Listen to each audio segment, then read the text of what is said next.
Hello guys, so it's been a while since my last update dan hari ini gue ingin membawa beberapa update yang menurut gue penting untuk di-review gitu ya. Dan mungkin kalian notice suatu hal yang baru, di sini ada link Saveria ya guys. Jadi kalau kalian yang ingin support channel ini, lalu support channel Discord juga, kalian bisa mensupport hal tersebut melalui link Saveria berikut ini. Oke. Jadi hari ini kita langsung aja ke market update yang pertama. Ada beberapa hal yang ingin gue bawakan. Jadi update tentang Iran versus Israel gimana ya? Ini langsung gue kasih dulu aja beritanya. Kalian pun pasti semuanya udah tahu, crypto bros di luar sana pasti udah tahu tentang berita ceasefire ini. Dimana pas ada berita ini keluar, market crypto khususnya Bitcoin itu langsung booming, ya kan? Langsung ke atas naik kenceng banget guys kemarin. Jadi hal ini memvalidasi what I think about the market gitu. Sometimes the news itu nggak selalu jadi sangat buruk kepada pasar gitu. Mungkin there is a short term correction, tapi in the long term kalau kita masih bisa melihat long termnya, itu kita nggak harus panik atau gimana guys. Tinggal percaya data aja. Kalau misalnya waktunya untuk beli ya kita beli. So it's also another thing about data and information. Kita harus bisa lebih percaya data daripada news di luar sana yang bikin kita fear, uncertainty atau doubt gitu. FUD kan ya. Jadi di mana orang banyak bereaksi seperti ini, kita bereaksi dengan hal yang lebih kalem gitu. Seperti Warren Buffett pernah bilang, be fearful when others are greedy and be greedy when others are fearful. Dan ini hal yang sangat relate banget ke situasi saat ini, di mana kita nggak harus selalu percaya news dan takut gitu ya. Kita harus bisa percaya dengan data dan informasi yang telah kita dapatkan gitu, dengan sistem trading yang kita gunakan juga. Jadi first thing ini validate my thesis tentang the berita news tentang Iran versus Israel is just noise gitu guys, untuk terhadap market ya. Lalu kita ke poin kedua, kita akan membahas Bitcoin current price action, dan lalu kita akan juga membahas Bitcoin dominance. Lalu kita juga akan membahas exchange reserve, ETH BTC, dan tesis mengenai ETH, lalu XAUUSD, dan ada bonus charting Bitcoin di weekly time frame yang nanti akan gue berikan di akhir video. Jadi langsung aja ke Bitcoin current price action gimana from my last video, ya kan. Kemarin ternyata bener aja guys. Jadi gue gambarin dulu ya kemarin forecastnya itu gimana. Nah, kemarin kan gue bilang ini symmetrical triangle, terus dia breakdown dan dia akan bounce di area 98 sampai 100k range-nya kan. Lalu beneran aja kemarin pas ada berita positif yang keluar mengenai ceasefire tersebut, marketnya langsung bounce ke sekarang ada di resistance 107k ya guys. Namun forecast yang kemarin gue buat itu masih di sampai 115. Oke, ini forecast untuk yang agak mid term ya. Cuma untuk short term ini masih tervalidasi forecast kita. Bitcoin masih pumping dan ini sesuai dengan outlook yang gue kasih ya guys gitu ya. So that's a pretty good W for us, at least until now gitu ya. Karena ini masih belum forecast gue masih setengah jalan gitu ya, masih belum bisa breakout dari range sekarang. Tapi kita harapnya bisa breakout ke atas gitu ya. Dan ini gue juga ada posisi yang gue bilang kemarin. I told you guys I would open a long position kalau misalnya dia ngedip ke level 98 sampai 100k, dan kemarin dia ngedip ke 98 sampai 100k dan gue buka posisi long di 102k. Ini dikarenakan gue menunggu adanya konfirmasi. Jadi kemarin konfirmasi gue adalah adanya volume spike di sini guys. Nih ya. Nah, kalian bisa lihat sendiri di sini ada volume spike. Sorry, mana ya? Nah, dan informasi ini juga harusnya yang udah ada di komunitas Discord gue udah tahu, karena gue share sebelum gue masuk ke trade ini, dan gue ada share di market research ya, atau di high conviction calls gitu. Nah, sedikit tentang komunitas Discord gue ini juga baru gue bangun, jadi masih baru banget, channelnya masih dikit banget. Maybe I'll show you guys a bit about my Discord community. Kemarin yang gue udah share juga, gue akan sharing dikit ya guys di sini. Kemarin di high conviction calls gue nge-call Bitcoin ada volume spike. Ini adalah volume spike yang gue tunggu-tunggu dan gue bilang sebagainya. Dan gue share ke kalian ada tesis mengenai I believe news Iran Iran versus Israel. Sorry, ini ada typo nih. Semua udah priced in. I can be wrong, but I'm acting based on data and I stand by it. Putting my money where my mouth is. Jadi ini gue juga kasih tahu ke komunitas gratis ini guys, komunitas Discord ini. Kalian juga bisa join kalau mau. Nanti gue taruh linknya di bawah. It's all free. You guys can join. Emang masih simple banget guys, cuman ada market research sama high conviction calls. Lalu kalian juga bisa bincang-bincang di sini di ruang diskusi. Kita bisa bertukar pikiran bareng dan ya see you guys inside ya. Jadi ini sangat uh, jadi gratis saja, kalian bisa masuk. Di sini juga gue ada ungkapkan isi pikiran gue di saat saat that exact time. Jadi ada banyak market info dan research yang gue bagikan di sini gitu, secara real time. Karena kalau di YouTube kan pasti kalian harus nunggu beberapa hari pas setelah gue bikin video dan video keluar, kalian baru bisa nonton gitu ya. Jadi perlahan-lahan. Nah, kalau di sini itu real time data dan kayak barusan jam 7 tadi misalnya gue share tentang Bitcoin dominance dan hal yang perlu kalian perhatikan gitu. So that's a bit about my community Discord. It's all free, kalian bisa join aja langsung kalau mau, itu bebas terserah kalian, oke? Now let's get back to our market research ya. Gue akan buat forecast di sini mengenai Bitcoin price action. Sepertinya guys, dalam sangat short term ini, kan emang forecast besarnya kan seperti ini ya kemarin yang gue buat ya. Ini masih valid ya guys, masih sangat valid bahkan. Jadi saat ini Bitcoin itu masih ada di resistance 107k ini guys, yang gue bikin. Ini ada range ini, dan Bitcoin sepertinya itu sudah mulai mau breakout gitu. Tapi ini masih tertahan di resistance trend lainnya yang downtrend ini. Nah, ini tidak menutup kemungkinan kalau misalnya Bitcoin tuh bisa retrace ke fair value gap dulu yang udah gue tandain di sini, baru naik ke atas gitu. Jadi emang forecastnya itu secara jangka midterm itu masih seperti ini. Yang kalian harus pahami, ini adalah forecast jangka midterm. Cuma kalau untuk pergerakan minor seperti ada retrace kecil ke sini misalnya, itu masih valid guys. Maksud gue forecast yang midtermnya gitu. Karena gue nggak include all in semua pergerakan kecil di Bitcoin, karena gue nggak bisa tahu exactly semua pergerakan kecil yang ada di Bitcoin. Cuma bukan kemungkinan besar, ini forecast gue, Bitcoin akan mengikuti forecast yang telah gue buat gitu, yaitu ke 115k untuk jarak target yang paling pertamanya, 115 plus sorry. Dan sekarang tertahan dan sepertinya ada kemungkinan kita balik ke fair value gap baru naik ke atas lagi gitu ya. To our next discussion itu ada di Bitcoin dominance. Ini ada satu chart yang penting banget gue ingin share ke kalian. Mungkin beberapa dari kalian tahu mengenai Bitcoin dominance dan udah paham cara menggunakan Bitcoin dominance sebagai salah satu indikator kalian dalam menentukan decision yang harus kalian buat gitu. Nah, di sini gue udah share juga di komunitas Discord yang barusan banget tadi gue kasih lihat juga.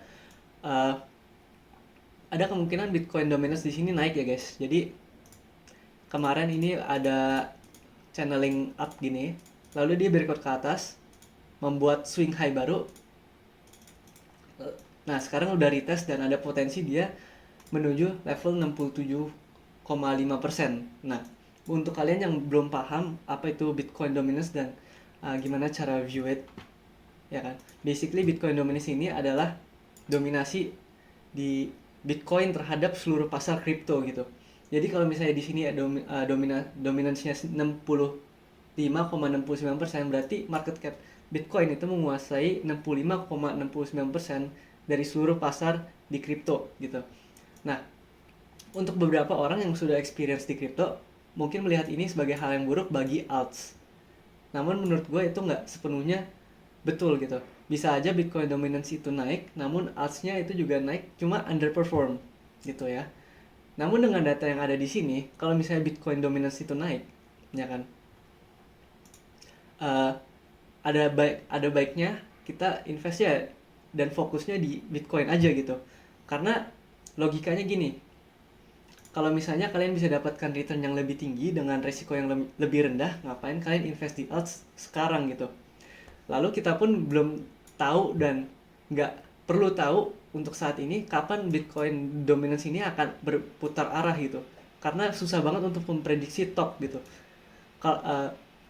Salah satu caranya untuk bisa menggunakan Bitcoin dominance ini secara jangka panjang gitu, kita bisa nunggu sampai adanya potential reversal pattern gitu, misalnya ada double top. Nah itu kita baru mungkin bisa yakin gitu ya Bitcoin dominance bisa berbalik arah. Namun kalau misalnya ini masih naik terus, kita nggak perlu terlalu fokus sama alts yang ada yang di luar sana, karena kemungkinan besar kebanyakan alts itu akan underperform Bitcoin. Bahkan banyak alts yang mungkin malah minus tapi Bitcoinnya naik gitu.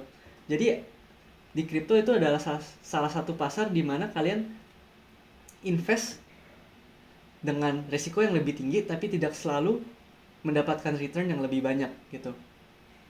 Jadi kalau misalnya Bitcoin dominance ini masih naik, menurut gua ini sangat wise untuk kalian fokus ke Bitcoin dulu aja gitu. Dan kalau misalnya pun reverse, menurut gua ada wise-nya juga untuk fokus bukan langsung ke alts yang ngedijan, yang misalnya di bawah 100 million market cap, tapi ya fokusnya pasti setelah Bitcoin itu Ethereum. Mungkin gue udah pernah jelasin money flow di channel YouTube ini atau belum, tapi ada namanya teori money flow, dimana sudah wajar kalau misalnya aset dengan market cap yang lebih besar itu turun ke aset market cap yang lebih kecil gitu. Misalnya dari gold lalu ke Bitcoin, Bitcoin ke Ethereum, Ethereum ke major coin lainnya dan lain-lain gitu ya. Sorry. Nah, itu adalah chart Bitcoin dominance dari gua. Ya, ada potensi dia menuju 67,5% ya, guys. Oke. Next. Untuk pembahasan berikutnya, kita melihat exchange reserve. Oke, ini adalah data Bitcoin balance, exchange balance gitu ya. Bitcoin exchange balance. Nah, kalian bisa lihat sendiri kalau misalnya Bitcoin exchange balance ini turun terus, berarti orang itu belum jualan, guys. Mereka belum ngasih ataupun kirim, bukan ngasih ya, kirim Bitcoin mereka ke exchange buat dijual. Ini adalah bisa menjadi salah satu indikator bahwa orang-orang di luar sana, whale di luar sana itu masih belum jual. Dan kita lebih baik ngikutin smart money dong. We wanna be in the right side of the market. Dan mereka itu masih belum jual, guys. Ini masih turun terus. Bahkan kemarin pas Iran versus Israel war lagi gempor-gempornya, ini cuma naik dikit banget gitu ya, ngepick dikit banget. Lalu masih, tapi relatif turun, belum ada ngepick yang bahkan kayak gini gitu di sini atau di sini. Ini masih turun terus. Berarti mereka kemarin pas Iran versus Israel, kita bisa konklusikan kalau mereka itu keep on accumulating gitu. Jadi ya itu adalah data yang real mengenai Bitcoin exchange balance saat ini gitu. Mereka mengakumulasi Bitcoin walaupun kemarin drop, malah mereka akumulasi lagi gitu. Padahal harganya udah di 107k gitu. Di 102, 101-an ya di sini. Ini udah hampir menyentuh all time high-nya, mereka masih terus akumulasi, guys. Nah, jadi itu adalah suatu hal yang menarik ya. Mereka masih akumulasi dan masih belum jualan. Jadi ada potensi besar ini masih bisa breakout ke atas. Itu tesis dari gua. Lalu untuk ETF net flow. Nah, dari ETF net flow sendiri ini juga suatu hal data yang menarik menurut gue. Per 23 sama 24 Juni setelah adanya ceasefire, ini sorry nggak kelihatan ya. Nah, yang ini guys. Yang ini. Setelah kemarin adanya ceasefire, ini langsung Bitcoin langsung diakumulasi gila-gilaan gitu pas ada berita positif. Sama halnya dengan Ethereum. Jadi hal ini ada suatu hal yang ingin gue kontraskan juga. Ethereum itu juga diakumulasi kemarin saat adanya ceasefire. Dan pas masih Iran versus Israel masih panas-panasnya juga, ini Ethereum itu masih terus diakumulasi, guys. Walaupun kemarin ini ada data error sepertinya, ataupun ya kurang paham juga di CMC-nya agak error. Cuma kemarin ini diakumulasi terus, Ethereum juga diakumulasi terus walaupun ada net flow negatif dari Ethereum sekitar 2 juta dolar. Cuma ini sangat kecil dibandingkan akumulasi mereka yang telah mereka lakukan dari kemarin-marin gitu ya, 100 juta dolar, 50 juta dolar, 240 juta dolar. Ini hal yang suatu data yang kalian bisa pantau juga gitu di ETF Net Flow Chart di CMC ya. Lalu ada hal yang menarik juga tentang ETH BTC dan ETH Thesis, dan ini personal dari gua. Oke. Nah, kemarin di Discord community gua udah kasih tahu juga sebelum Bitcoin dan Ethereum ngepam ya guys, ngepam kenceng banget. Itu gue bilang Bitcoin dan ETH spot position yang gue tambah. Oh, sorry. Ini gue bilang added some of my spot position on Bitcoin and ETH. Kemarin sempet dijual di atas, sekarang udah gue buy back. I still believe it will somehow rally after Bitcoin. Ini ya, dalam pandangan position trader ya, hodl spotnya agak lama. ETH allocation evaluation-nya simple. Kalau ternyata either BTC or ETH tiba-tiba nggak seagresif yang gue mau, kenaikannya akan kembali gue jual dan di risk lagi. So it depends di 2-3 hari ke depan apakah market bergerak sesuai dengan ekspektasi gue atau enggak. Lalu bener aja kemarin saat gue beli ETH dan Bitcoin kan di 102k yang tadi, itu gue ada ngelong di future sama di spot ya. Jadi ada posisi long future sama posisi long spot gitu yang gue tambahin di 102k untuk di BTC. Lalu besoknya pas gue bangun-bangun itu terbang, kebetulan sesuai dengan tesis yang telah gue buat. Lalu sama juga dengan ETH, gue nambah posisi di sekitar sini 2200an ya. Terus besoknya terbang, thank God gitu ya, kebetulan juga terbang sesuai ekspektasi. Jadi ini gue juga udah share ini agak subuh ya sharenya, jadi kalian harus sabar-sabar ngeliatin data yang gue kasih juga, bisa aja subuh gue kasihnya gitu ya. Nah, kita lagi bahas apa guys tadi? Sorry. Nah, untuk Ethereum sendiri tesis gue itu ya kan mungkin emang sekarang Bitcoin masih mendominasi gitu ya, tapi gue percaya ada suatu saat pasti Ethereum akan outperform Bitcoin dalam waktu dekat ini.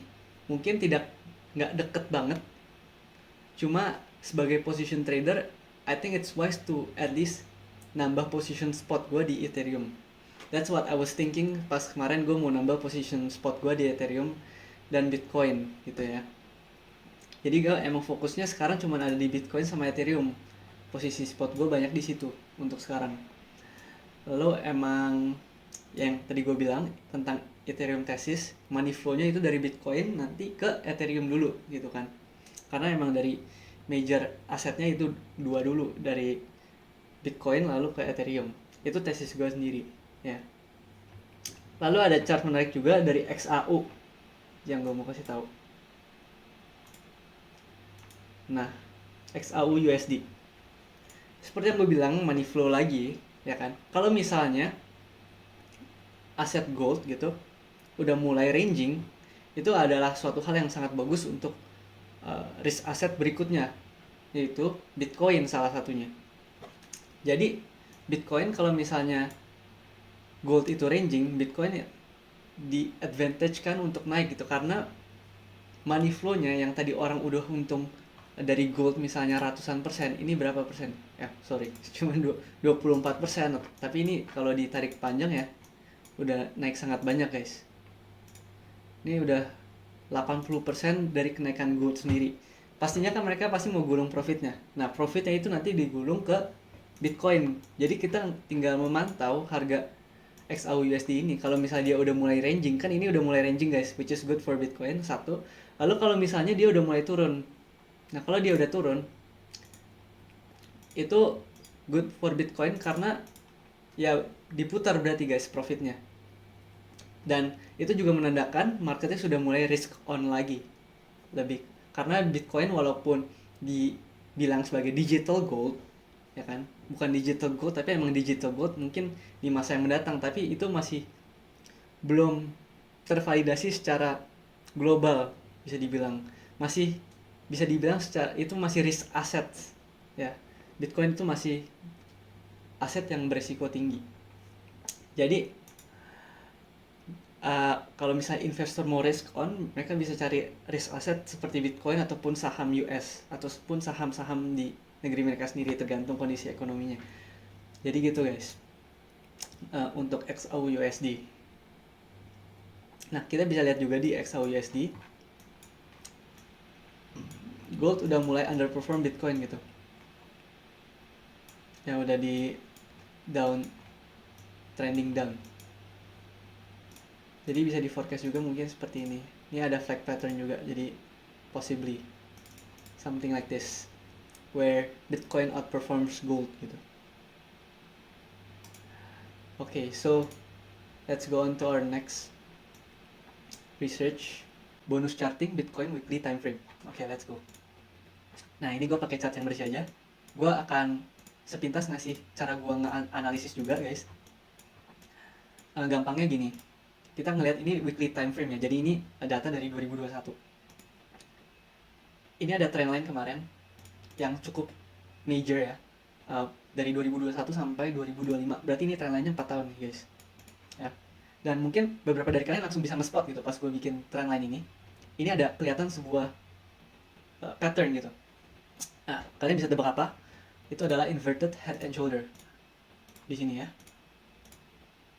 Nah, kemarin itu udah breakout dan retest. Gue udah sempet share outlook ini juga di private community, suatu private community. Dan betul aja dia retest di 75.000, lalu sekarang naik kan. Nah, salah satu teori dari head and shoulder ini, kita bisa mengetahui target profitnya di mana dengan melihat chart pattern ini. Untuk mengetahui target profitnya di mana, kita tinggal menggambar garis lurus dari head sampai neckline-nya. Nah, di sini. Lalu ditaruh di neckline atas ini, forecast-nya seperti ini. Berarti bisa diperkirakan untuk target profit Bitcoin di midterm ini sesuai dengan chart pattern ini adalah di sekitar 123 sampai 127 ribu per Bitcoin. Oke? Nah, tapi belum berhenti di situ, guys. Gue mau kasih suatu tunjuk lagi yang gue temukan kemarin 2 hari lalu gitu ya. Ada pattern inverted head and shoulder lagi yang potentially terbuat. Nah, ini kan head and shoulder yang besar ya. Nah, di sini gue delete dulu. Ini ada neckline lagi ya. Ini belum fully jadi pattern inverted head and shoulder yang valid karena belum breakout ya. Cuma ini possible banget, guys. Ini near breaking out bisa gue bilang. Oke. Nah, head and shoulder. Lalu mungkin retest. Naik lagi gitu ya. Nah, sini harusnya di 130. Nah, kita bisa lihat sendiri sama caranya, cara menentukan target profitnya dari neckline sampai headnya yang paling atas. Nah, jadi sekitar sini. Oke. Jadi kalau misalnya kita mau menentukan target profit yang paling realistis gitu, itu di mana? Kita bisa bikin persimpangan antara kedua target profit. Jadi sekitar 135.000 ya, yang di sini. Atau mau konservatif di 125. Konservatifnya itu ada di 125 sampai 135k. Kemungkinan besar itu target profit pertama kita yang kita tuju sebelum dia retest dan mungkin naik lagi lebih tinggi lagi. Dan itu adalah satu hal yang gua belum tahu, dan itu adalah data masa depan ya. Jadi untuk sekarang ini target profit yang realistis itu di 125.000 sampai 135.000 menurut gua. Menurut dengan menggunakan chart pattern tersebut gitu. Nah, jadi itu aja mungkin dari gua, guys. Thank you for watching. I hope this video helps you. Dan jangan lupa untuk subscribe, like, comment if you think this video is very resourceful and help you in creating a decision for your crypto portfolio. Okay?